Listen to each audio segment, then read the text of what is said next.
Is it sustainable? No. Well, I mean, to be realistic, it is not. Well, he's not going to hit 162 home runs. No, he's not going to hit 162 home runs. No, but if you look through last year's stats, I mean, his power numbers, RBI numbers stayed almost consistent. Yeah. I mean, it's not a guy who's going to hit.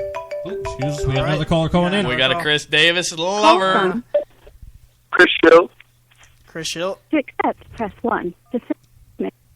All right, Chris, you're on the line. What's up? You're on with the Lumberjacks. Just want to say, Chris Davis is the man. Get birds, keep hitting that long ball out there on right field. Man's got 16 total RBIs in 4 games. That's 4 more than the whole Yankees team. That's all I got to say about that. Good bird. All right. Good bird. We're right. loving it. Thanks for the Appreciate call. the call. Thanks for the call. And you know, that's true. I'll take That's it. a dead stat that we And- love to and- hear. and you know what's especially that- AL East, man. And it's great, too, because you know what? You can't, the Yankees have been just an absolute powerhouse for the past, what? I mean, since I've been alive. Since we've been born. Since I've been alive, the Yankees have just owned the AL East. And me and DT were actually watching a little MLB Live the other night, and John Crook actually came out and said the only team Gotta love that that guy. couldn't win the AL East this year was the Yankees. You know why? And I had a little bit of movement in my pants. You know why? Because baseball opens up in the spring, and the Yankees are not going to get out of their basement in their spring cleaning because they're going to be in the cellar of the AL East all year long. Yeah, well, they have just too many injuries. You got Jeter, who's going to be tough to get back on the field. That team got old way too fast. And then Nunez, much to our delight, Oh, don't get me started on Nunez. took that heater to that upper chest. right rib. Chest. Oh, chest piece. You got two-pieced by a 96-mile-an-hour fastball. And if the Yankees think Euclid is going to save him, I mean, No chance. no No chance. And Pronk. So they go out and they signed Pronk. Are you kidding me? Yeah. Hey, Yuke's going to save them when they play the Red Sox, and that's it. That's it. There's no chance. They're gonna be way too far behind. Way too far behind. They're not going to have a winning record against the Toronto Blue Jays / half the Marlins. Yeah, the 2012 Marlins. The 2012 Marlins switched uniforms and moved to Canada. DT, did you check out Teixeira? Have you heard anything about his injury? I haven't. I know before the season they were saying at some points it was 8 to 10. Some points you heard maybe the whole year, but See, I haven't got any update. And it all depends on if it's actually torn or not, right? Because it is strained right now, right? I believe so. Like I said, I can't remember. I can do some research real quick. See if it was torn or whatnot. Yeah, I haven't heard anything else. So back and forth after the year, out for 8 to 10. All because all the man did was hit off a tee. Yeah. Well, it wouldn't be surprised me if that's maybe a guy you see who is involved maybe some steroid use or something like that. Usually when you start tearing ligaments and stuff like that, just from not really. Yeah, I mean, he's hitting off a tee. Not really exuberating much effort. Yeah, exactly. That's because maybe you've been using something that maybe starts wearing you down a little bit. I mean, that could be like a Kevin Ware type freak injury. Oh, that was brutal. But it was brutal. I'd never want to see anything like that before. Maybe want to go to Famous Dave's and get some dry rub ribs. I don't know why. All right, we're gonna jump off here for about 30-second break, and then we're gonna come back and talk a little Washington Capitals.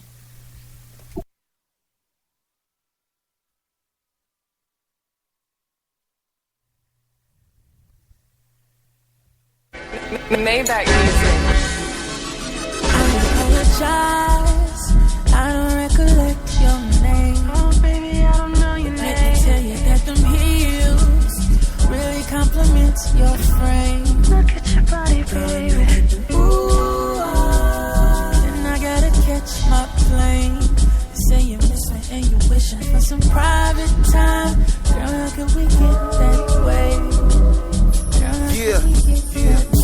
Look, another day, another dollar. She hate me when I leave, cause when I leave, I never call her. That's light shit, ice shit. I could call you right quick, but if I call you, you are now tuned in with the Lumberjack on Infield Fly Radio. Get Jack all easy. This life gets overwhelming and more than hectic, but a woman worth some anger is certainly worth some effort.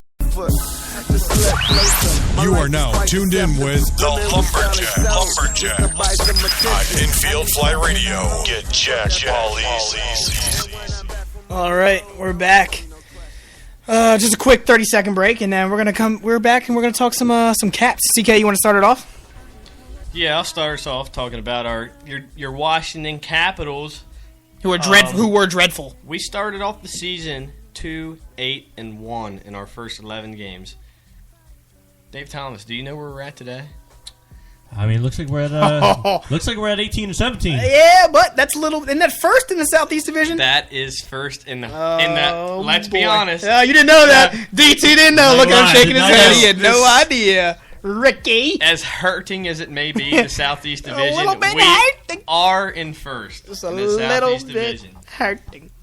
And it came from last night's game against the Islanders. I just hope this isn't all too good to be true, hee hee. You always got to hope that when you're a DC sports fan. You know, we'll grasp at anything. Oh, absolutely. But when it comes to Cavs hockey, I'm grasping all day at this, baby. Yeah, well, I mean, how did you feel about the trade that went down? I didn't really like it. Oh, the rat trade, it's... Well, why don't you explain the trade and who got traded and do you have that? I believe his name's Martin Rat. We got him from Nashville, along with another donk player. I don't know who he is. Another donk. Looks like Michael Latta. Michael Latta. Thanks, Dave. I do know that this... I know that, dude. This Rat guy, he's a very high power scoring forward that was trapped in a defensive system in Nashville. Much like you saw Ovechkin in the Boudreaux and Dale Hunter switch with who's playing a defensive scheme, who's playing an offensive scheme. You get that hang up there. The problem with it is we have so many veterans on our team now. You wonder, is Adam Oates and the front office convinced that we can win now? Do we have a Stanley Cup team now? Because we traded away our number 2 prospect that we got in the first round of last year's draft for Martin Rat. Clearly it says that. What's his name, Dave? Michael Latta. Michael Latta. Clearly it says that. I mean, it's the writing on the wall. It's clearly written in red. that. It's written in red on the wall. It says that because we got him at what he fell to us at 11th. 11th, he was projected to go somewhere top between 3. 2 and 4. I heard top 3. Yeah, I heard he was supposed to go in the top 3 overall. We luckily snagged this guy up at 11. Some guys did their homework wrong. And then a couple teams did their homework wrong. And then we get rid of him. So either the guys didn't get their homework wrong, and he's really not as talented as he really was projected to be at first, and we really got rid of him because we, I guess, thought the same, or we're just stupid and we decided that we're not rebuilding for the future. We are win now. I'm not sure how some of the international minor leagues work. I know this kid was caught up in the Swedish league, and that's the reason we haven't brought him up yet, because we want him to finish the Swedish league. But what I wanted to say about Rat is now you have a guy to put on the line with Mike Ribeiro, who is now the second best player on our team because of the great 8 and the tear that he's been on, which we're going to talk about here in a little bit. I mean, the guy's immaculate. But you're going to have a guy like Ribeiro setting this Rat fella up on that second line every time. And this guy's a scoring forward.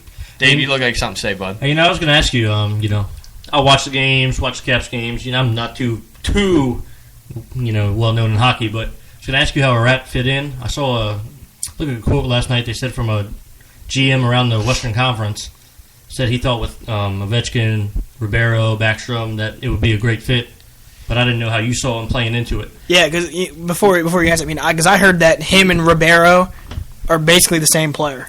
That's exactly the same buzz that I'm getting from what I saw in the game last night.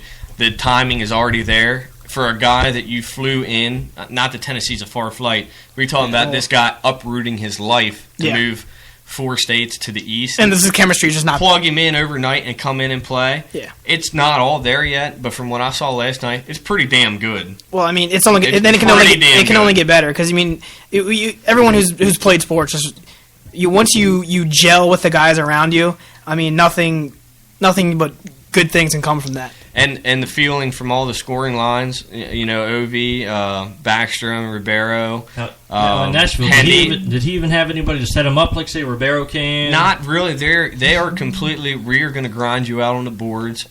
We're gonna score a goal and we're gonna grind you out on the boards and we're gonna kill the clock. Was he even playing with a superstar? He only had 4 goals. He only had 4 goals. Nashville does not have a superstar like Ovechkin. I'm not huge and as big of a fan into hockey as what some people are, but I can name you some superstars from some other teams. Oh, absolutely. And I can't pick one out in Nashville that's an absolute on the level of a Crosby, a Ovechkin. I can't pick one out on Nashville's team That's on that his really level. is a standout. Yeah. That's on that tier. Not that Martina Rat was on that tier. No, but was he But we're saying to bringing me him- focus on their offense? Yeah, like was he the stud of that team? I mean, Basically, because I see 4 goals. I know you talked about a We're- more defensive team. We're what 30 around 38 to 40 games in, depending on what teams have played because of the way the high schedule is carried out. Correct. He's only got 4 goals.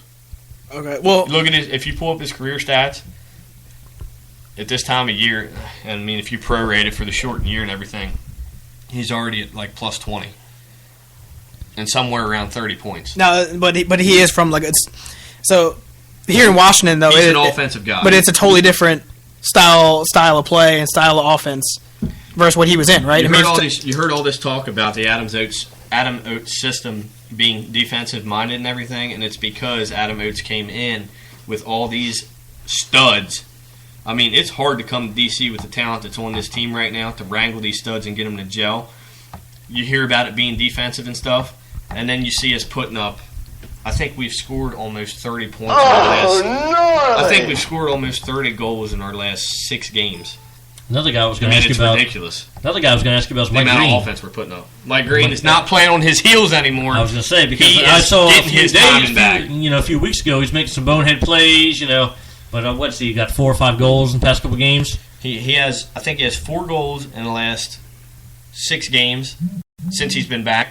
And one of the things that I want to point out is when Ovi is not on his game, Mike Green and Nick Backstrom are right there behind him. Ribeiro is always there no matter who's on. And now you have a Rat to add to that mix, and you got that stud wearing the 8-5 just tearing the ice up. Perot, that guy's the fastest guy on the ice no matter who they're playing. The kid is disgusting. That might be our I don't future know. right there in Perot. Chimera, my boy Chimera's Chimera's a little bit of a speedster.